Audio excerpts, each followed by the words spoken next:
ஐவர் சமணர் என் பார்வையில் உலகச் சந்தைகள். ஸோ போன வாரம் எப்படி இருந்தது, நம்ம வேர்ல்டு மார்க்கெட் எப்படி இருந்தது, நம்முடைய இந்தியன் மார்க்கெட் வேர்ல்டு மார்க்கெட் எந்த அளவுக்கு ஒத்து போணுச்சு அப்படின்றத இந்த வீடியோவில் பார்க்க போகிறோம். சார் நான் நம்ம இந்தியன் மார்க்கெட்டில் தான் நான் ட்ரேட் பண்ணிட்டு இருக்கேன், எனக்கு அந்த அளவுக்கெல்லாம் தெரிஞ்சுக்க நம்ம வேர்ல்டு மார்க்கெட் அப்படின்னாக்கா நம்ம இந்தியன் மார்க்கெட் நம்ம ட்ரேட் பண்ணுறோம் இன்வெஸ்ட் பண்ணுறோம்னாக்கா இதில் கொஞ்சம் டீப்பாக நமக்கு தெரிஞ்சுக்கிறது அவசியம் தான். பட் அதே சமயத்தில் நம்ம வேர்ல்டு மார்க்கெட் பற்றி ஒரு அட்லீஸ்ட் ஒரு மேலோட்டமான ஒரு பார்வை, ஒரு விசாலமான பார்வை, ஆழமான பார்வை இல்லைன்னா கூட ஒரு அகலப்பான பார்வை ஒரு மேலோட்டமான பார்வை கண்டிப்பாக இருக்கிறது அவசியம். ஸோ அதை தான் இந்த வீடியோவில் பார்க்க போகிறோம். ரொம்ப சிம்பிளாக இருக்கும். ஸோ உலக சந்தைகள் ரொம்ப டீப்பாக பல விஷயங்கள் தெரிஞ்சுக்க போகிறலாம் ஒன்றும் கிடையாது. ரொம்ப ரொம்ப சிம்பிளாக மற்ற மார்க்கெட் எப்படி இருந்தது, நம்ம மார்க்கெட் எப்படி இருந்தது, கம்பேரிட்டிவ் நம்ம மார்க்கெட் எப்படி பெர்ஃபார்ம் பண்ணது அப்படின்றத ஒரு சிம்பிளாக பார்க்க போகிறோம். ஸோ கண்டிப்பாக வீடியோ பாருங்கள். ஸோ இந்த மாதிரி ஒன்று பார்வை எதுக்கு நமக்கு வேணும் அப்படின்னாக்கா, நம்மளோட ஒரு லாங் டேர்மில் நம்ம மார்க்கெட்டில் நிலைச்சு நின்று நம்ம ஜெயிக்கணும் அப்படின்னாக்கா, நம்ம அந்த எக்ஸ்ட்ரா மைல் அப்படின்னு சொல்லுவாங்க, அந்த ஒரு விஷயம் மாதிரி இதை நம்ம கண்டிப்பாக தெரிஞ்சுக்கணும். வாங்க வீடியோக்குள்ளே போகலாம். அதுக்கு முன்னாடி டிஸ்க்ளைமர், நான் செபி ரெஜிஸ்டர் அட்வைசர் கிடையாது. இங்கே பேசுகிறது எல்லாமே ஜஸ்ட் ஒரு எஜுகேஷன் பர்பஸ்க்காக ஷேரிங் மை வியூஸ், அவ்வளோதான். எப்போவுமே ஒரு நல்ல ஒரு ட்ரேடர் இன்வெஸ்டர்ஸ் அப்படின்னாக்கா உங்களுடைய ஓன் ஸ்டடி அனாலிசிஸ் பண்ணி ஓன் டெசிஷன் எடுக்கிறது தான் புத்திசாலித்தனமாக இருக்கும். அண்ணா மாதிரியான பேச்சுங்கள்லாம் கேட்கக்கூடாது. ரைட்டா? ரைட். சரி, வீடியோக்குள்ளே போகிறதுக்கு முன்னாடி ரிக்வஸ்ட்டு சப்ஸ்கிரைப் பண்ணுங்கள், லைக் பண்ணுங்கள். ரைட். எம்எஸ்சி வேர்ல்டு இண்டெக்ஸ், அதில் எம்எஸ் அப்படிங்கிறது என்னன்னாக்கா Morgan Stanley. So Morgan Stanley நமக்கு நிறைய பேருக்கு தெரிஞ்சிருக்கும். அவங்க கிரியேட் பண்ண ஒரு இண்டெக்ஸ் தான் MSc world index, MSCI America index, MSCI Europe index, MSCI Asia Pacific index. So இது பார்த்திங்கனாக்கா வேர்ல்டு வைடில் இருக்க பல லீடிங் ஃபண்ட் ஹவுசஸ் எல்லாம் இந்த இண்டெக்ஸ் யூஸ் பண்ணுவாங்க. அப்படி ஒரு முக்கியமான ஒரு இண்டெக்ஸ் இது. ஸோ இது ஒன்னொன்று இண்டெக்ஸ் என்னன்றதை நான் சொல்லிடுறேன். ஃபர்ஸ்ட் இந்த அமெரிக்கா இண்டெக்ஸ் அப்படின்ன உடனே எப்படி நமக்கு என்எஸ்சி நிஃப்டி 50 கிரியேட் பண்ணியிருக்காங்க நம்முடைய மார்க்கெட்டை கேட்ச் பண்ணுறதுக்கு, எப்படி பிஎஸ்சி சென்சஸ்ன்னு கிரியேட் பண்ணியிருக்காங்களோ அதே மாதிரி எம்எஸ்சி அமெரிக்கா இண்டெக்ஸ் கிரியேட் பண்ணியிருக்காங்க. எதுக்காக அப்படின்னாக்கா இந்த டோட்டல் அமெரிக்கா கண்டம், இந்த நார்த் அமெரிக்கா கண்டம், சவுத் அமெரிக்கா கண்டம், இந்த ரெண்டு கண்டத்துலையும் இருக்கிற அத்தனை ஸ்டாக் எக்ஸ்சேஞ்சுக்கும் சேர்ந்து கிரியேட் பண்ண இண்டெக்ஸ் தான் அமெரிக்கா இண்டெக்ஸ். உடனே நம்ம இது யூஎஸ்ஏன்னு மட்டும் எடுத்துக்கக்கூடாது. யூஎஸ்ன்றது நார்த் அமெரிக்காவில் இருக்கிற ஒரு கண்ட்ரி. ஸோ அதுலேருந்து யூஎஸ்ஏ அடக்கம், கனடா அடக்கம், மெக்சிகோ அடக்கம், தென் சென்ட்ரல் அமெரிக்கான்னு சொல்லக்கூடிய பனாமா, இந்த ரீஜன் கண்ட்ரிஸ், தென் இங்கே சவுத் அமெரிக்காவில் வரும்போது பிரேசில், வெனின்சுலா, சிலி, அர்ஜென்டினா, ஸோ இந்த நாடுகள் எல்லாத்துக்குமான சேர்ந்த ஒரு இண்டெக்ஸ் தான் அமெரிக்கா இண்டெக்ஸ். ஸோ இந்த இண்டெக்ஸ் நம்ம பார்க்கும்போது இந்த ரீஜனுடைய மார்க்கெட் அப்படியே பெர்ஃபார்ம் பண்ணது அப்படின்றது நமக்கு தெரிஞ்சிடும். அதே போல் எம்எஸ்சி யூரோப் இண்டெக்ஸ் அப்படின்னோடனே நம்ம யூரோப்பில் இருக்கிற அர்ஜென்டினா, இட்டாலி, ஜெர்மனி, ஃப்ரான்ஸ், இந்த மாதிரி கண்ட்ரிகள் மட்டுமே கிடையாது. So entire Europe plus middle ஈஸ்ட்னு சொல்லக்கூடிய Arab countries and African countries. So இந்த டோட்டல் ரீஜனுக்குமான இந்த ரெண்டு கண்டங்களுக்கும் சேர்ந்த ஒரு இண்டெக்ஸ் தான் யூரோப் இண்டெக்ஸ் அப்படின்னு சொல்லுவாங்க. தென் ஏசியா பெசிபிக் அப்படின்னு நம்ம India, Australia, Japan, China, Taiwan, so இந்த நாடுகளில் இருக்கிற மெயினான எக்ஸ்சேஞ்சில் இப்படியெல்லாம் பெர்ஃபார்ம் பண்ணுறதுன்றது ஓவரால் இண்டெக்ஸ் தான் ஏசியா பெசிபிக் இண்டெக்ஸ். ஸோ இந்த 3 இண்டெக்ஸையும் உள்ளடக்கிய இந்த டோட்டலாக ஒரு இண்டெக்ஸ் தான் அது எம்எஸ்சி வேர்ல்டு இண்டெக்ஸ். ஸோ இந்த 4 இண்டெக்ஸ் நம்ம பார்த்துக்கிட்டோம்னாக்கா ஒவ்வொரு ரீஜன்லையும் எப்படி பெர்ஃபார்ம் பண்ணது, வேர்ல்டு எப்படி பெர்ஃபார்ம் பண்ணினது, அதோட நம்ம என்எஸ்சி, நம்ம நிஃப்டி கம்பேர் பண்ணும்போது நம்ம எப்படி பெர்ஃபார்ம் பண்ணணும். ஸோ எப்போவுமே நம்மளோட ஒரு கம்பேரிசன் நம்ம கண்டிப்பாக இருக்கணும்.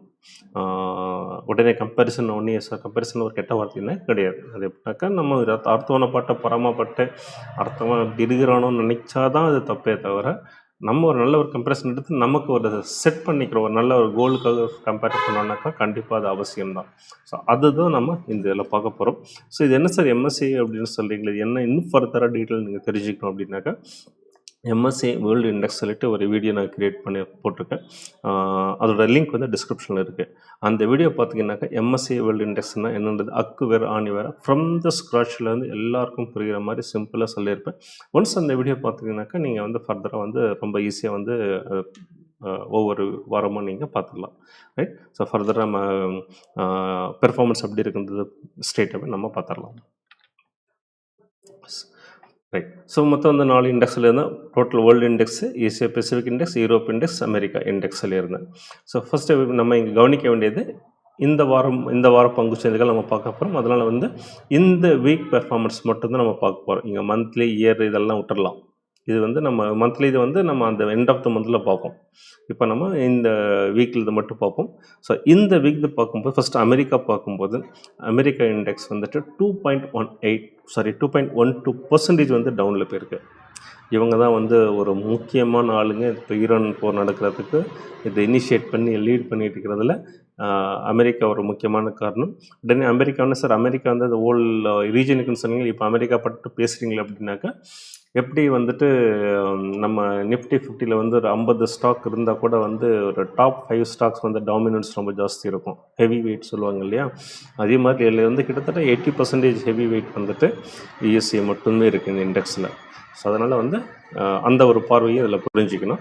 ஸோ அந்த வகையில் பார்க்கும்போது அந்த அமெரிக்கா கிரியேட் பண்ண ஒரு வார்னால் அவங்களுக்கு எவ்வளோ பாதிப்பு வந்ததுனாக்கா 2.12% வந்து அந்த ரீஜனுக்கும் எஸ்பெஷலி அமெரிக்காவுக்கும் பாதிப்பு அவங்க இண்டெக்ஸ் வந்து குறைஞ்சிருந்தது. தென் யூரோப் பார்க்கும்போது இருக்கிறதுல அதிகபட்ச பாதிப்பு யாருக்குனாக்கா யூரோப்புக்கு 7.36% வந்து அவங்களுக்கு ரொம்ப பாதிப்பு இருந்தது. தென் ஏசியா பசிபிக் நம்ம இந்தியா உட்பட நம்ம Japan, China, Taiwan, Australia, so இந்த ரீஜன் பார்க்கும்போது 6.37% வந்து இந்த மார்க்கெட் வந்து அடி விழுந்திருக்கு. தென் வேர்ல்டு வைட் பார்க்கும்போது 3.72% வந்து லாஸ்ட் வீக்கில் வந்து மார்க்கெட் எல்லாமே குறைஞ்சிருக்கு. ஸோ இப்போ தான் இந்த கம்பேரிசனோட நம்ம அதே எம்எஸ்சிஐ வந்துட்டு இந்தியாவுக்காக ஒரு இண்டெக்ஸ் எக்ஸ்க்ளூசிவ்லி கிரியேட் பண்ணியிருக்காங்க. அது எம்எஸ்சிஐ இந்தியா இண்டெக்ஸ்ன்றது, MSCI India index. So as per MSCI India index படி நம்மளது வந்து 2.81% வந்து டவுன் ஆயிருக்கு. ஸோ இதில் வந்து குறிப்பாக சொல்லணும், எம்எஸ்சிஐ இந்தியா இண்டெக்ஸ் வந்துட்டு கிட்டத்தட்ட வந்து I think more then 180 stocks வந்து உள்ளடக்கிய ஒரு இண்டெக்ஸ் இது. அப்படி பார்க்கும்போது மேஜர் ஆஃப் த நம்ம லார்ஜ் கேப், மேஜர் ஆஃப் முடிய மிட் கேப்ஸ் வந்து இதில் கவர் ஆகிடும். ஸோ அந்த ரெண்டுமே சேர்ந்த இண்டெக்ஸ் வந்து 2.81% வந்து குறைஞ்சிருக்கு. வழக்கம் போல் நம்ம என்எஸ்டி நிஃப்டி 50 பார்த்தீங்கன்னாக்கா அதன்படி பார்க்கும்போது 2.89% வந்து நம்ம இண்டெக்ஸ் வந்து குறைஞ்சிருக்கு, நம்ம மார்க்கெட் வந்து அடி வாங்கியிருக்கு. ஸோ இதில் கவனிக்க வேண்டிய விஷயம் என்னன்னாக்கா வேர்ல்டு மார்க்கெட் அடி வாங்கின அளவுக்கு நம்ம மார்க்கெட் பெருசாக அடி வாங்கலை. வேர்ல்டு மார்க்கெட் டோட்டலாக வந்து 3.72, நம்ம மார்க்கெட் அதை விட கம்மி தான். ஏஷியா மார்க்கெட் நம்ம ரீஜனில் இருக்குது, மற்ற மார்க்கெட்லாம் பயங்கரமாக அடி வாங்கிச்சு. எஸ்பெஷலி பார்த்தீங்கன்னாக்கா இந்த சவுத் கொரியன் மார்க்கெட் வந்து செம்மையாக அடி வாங்கினது. ஜப்பான் மார்க்கெட் இதெல்லாம் பார்க்கும்போது நம்மளது எவ்வளவோ தேவலாம். யூரோப் மார்க்கெட்டை கம்பேர் பண்ணி நம்மளது எவ்வளவோ தேவலாம். ஸோ லாஸ்ட் ஒரு 6 மாதமே நம்ம பார்த்துட்டு இருப்போம். வேர்ல்டு மார்க்கெட்லாம் நல்லா பெர்ஃபார்ம் பண்ணியிருக்கு, பல கண்ட்ரிஸ் நல்லா பெர்ஃபார்ம் பண்ணிகிட்ருக்கு, நம்ம மார்க்கெட் சரியாக பெர்ஃபார்ம் பண்ணல, இந்தியன் மார்க்கெட் பெர்ஃபார்ம் பண்ணல அப்படின்றவங்களுக்கு இந்த இடத்துல வந்து ஒரு ஆறுதலான விஷயம் என்னன்னாக்கா லாஸ்ட்டு ஒரு வாரத்தில் எல்லாரும் அடி வாங்கினாங்க, ஆனால் நம்ம அந்தளவுக்கு அடி வாங்கலை. ஸோ இந்த மார்க்கெட் ரொம்ப அடி வாங்கினுச்சு, நம்ம பெருசாக அடி வாங்கலை அப்படின்றது தான் இதில் ஒரு ஆறுதலான விஷயம். இது அப்படியே நம்ம சார்ட்டில் எப்படி இருக்குன்றதை பார்த்துடலாம். ஸோ இது வந்து எம்எஸ்சி வேர்ல்டு இண்டெக்ஸு, இது அமெரிக்கா இண்டெக்ஸ் சார்ட், இது Europe index, Asia Pacific, MSc India index, அப்புறம் நம்முடைய வழக்கமான நிஃப்டி 50. ஸோ ஃபஸ்ட் நம்ம அமெரிக்கா இண்டெக்ஸ்னு பார்க்கலாம். ஸோ என்னுடைய இந்த என் பார்வையில் உலக சந்தைகள் இந்த ஒவ்வொரு வாரமும் இந்த வீடியோ பார்க்குறவங்களுக்கு நல்லா தெரிஞ்சுக்கணும். அடிக்கடி சொல்லிட்டோம்னா அமெரிக்கன் மார்க்கெட் வந்து ஒரு கன்சல்டேஷன் ஃபீஸில் தான் இருக்குது. எப்போ வேணாலும் வந்து கொஞ்சம் டவுன் சைடு வரதுக்கு சான்சஸ் இருக்குன்ட்டு பார்த்தீங்கன்னாக்கா அழகாக பாருங்கள், அப்படியே பெருசாக இருந்த கேண்டில் வந்து சின்னதாட்டி அகைன் டவுன் சைடில் வந்து கேண்டில் வந்து பெருசாக இருந்தது நீட்டாக தெரியுது. ஸோ வந்து இன்னும் ஃபர்தராக வந்து என்னுடைய கணிப்புப்படி பார்க்கும்போது இந்த லெவல் வரைக்கும் கண்டிப்பாக வரதுக்கு சான்சஸ் இருக்குது.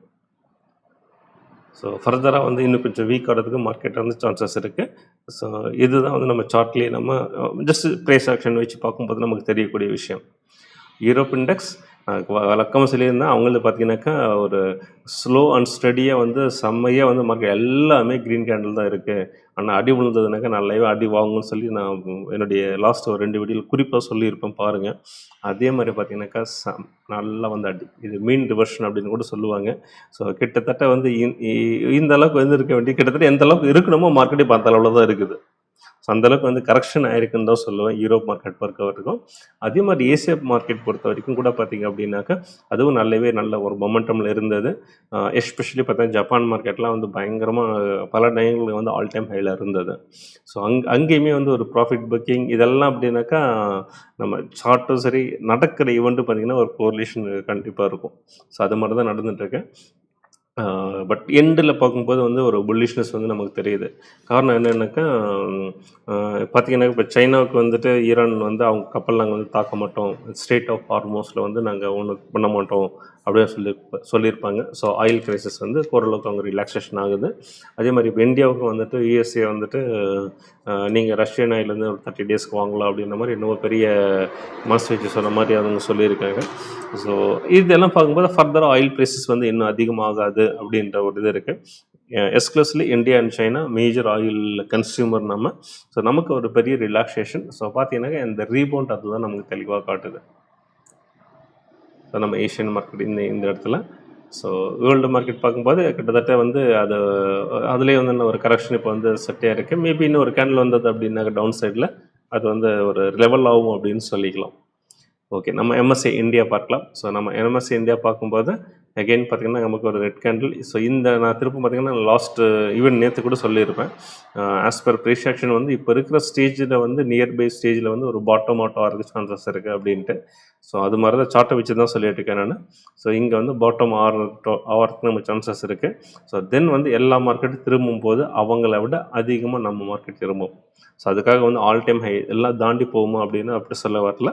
அந்த பர்சன்டேஜ் வைஸ் பார்க்கும்போது நம்மளது வந்து நியர் ஆல் டைம் ஹை வந்து இங்கேருந்து ஒரு பாட்டம் அவுட் ஆச்சு அப்படின்னாக்கா நல்லாவே வந்து நல்ல ஒரு ரெக்கவரியாக இருக்கும். மற்றவங்களது பார்க்கும்போது நம்மளது கம்பேரிசன் பார்க்கும்போது நல்ல ஒரு ரெக்கவரியாக இருக்கும். அதே தான் நம்ம என்எஸ்சியுடைய நம்ம நிஃப்டி 50 நமக்கு சொல்லுது.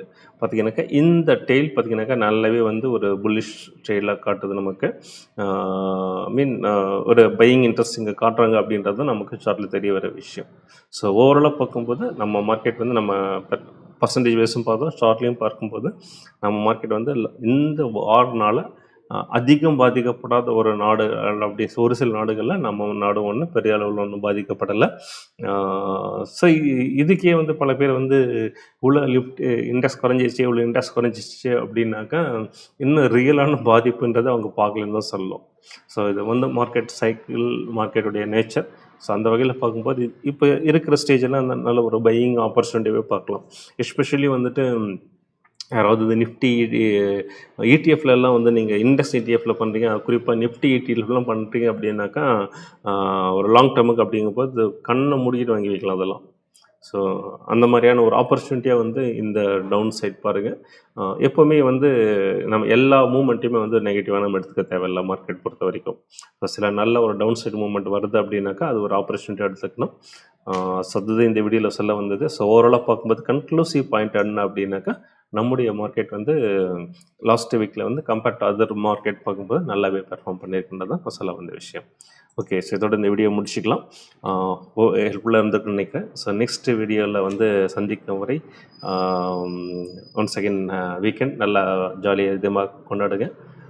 மண்டே நம்ம அடுத்த வீடியோ பார்ப்போம். Until by. தேங்க்யூ.